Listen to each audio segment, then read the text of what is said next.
This is nettle. This plant saved my life. Isn't it amazing that a plant which burns your hands, your feet and legs, which hurts you, can save your life? Here in Turkey, nettle is called ısırgan, which is like something biting, ısırmak, ısırgan. In Ukraine it's called kropyva, which comes from krov and pyva, blood drinking. Well, I owe my life to nettle, I said. But of course I owe my life to God, who created me, who gave me life. And life itself is like nettle, you know. It's often biting, it's often hurting, but it's valuable. Sometimes we don't value what we have, but after we lose it, we begin valuing it. Well, thankfully, back in 2005, I wrote emails to my mother because I lived far from her. I asked her to tell me more about this story with the nettle. And I want to let you hear the story the way my mother wrote it. Nianila Yakovlevna Karkhanina was my parents' good friend. Her husband, Yuri Ivanovich, had been my dad's commander during the war. They were very nice intellectual people. Both of them were physics teachers in the Taras Shevchenko University in Kiev. When they got a garden in Glevacha, 18 kilometers from Kiev, Nianila Yakovlevna told my mom about a garden that was on sale not far from them, and my parents bought it.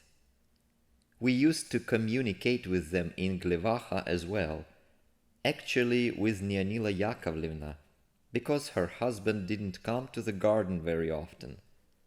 Nianila Yakovlevna was a godly woman.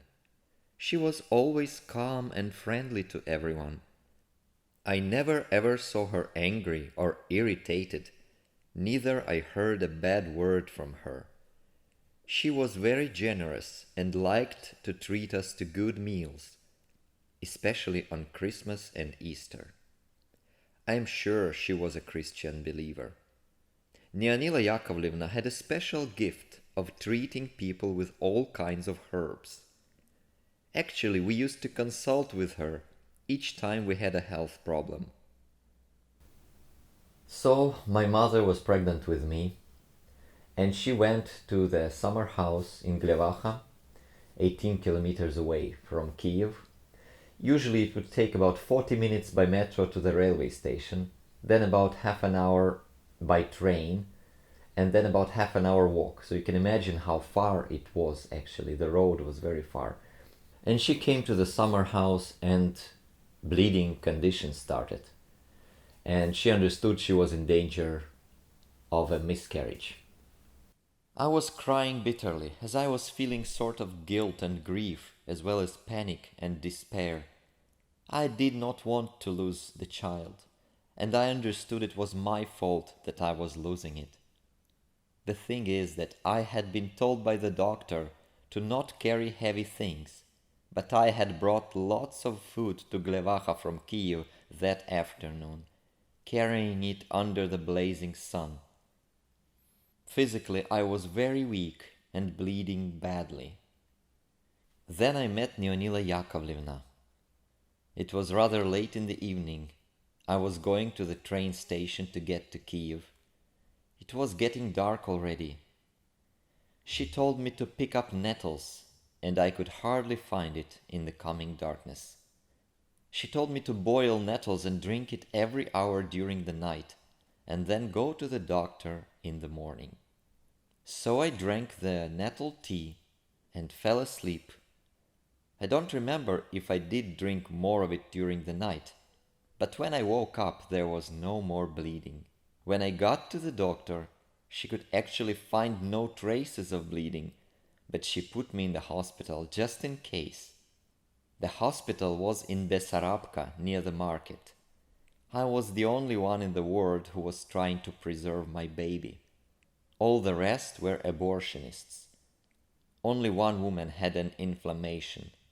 Then one of the nurses mistakenly injected vitamin C to me.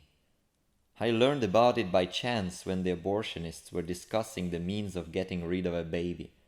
They liked to talk about such things, and they mentioned vitamin C being a good remedy for it. It surprised me that I got injections of vitamin C even though it could provoke a miscarriage.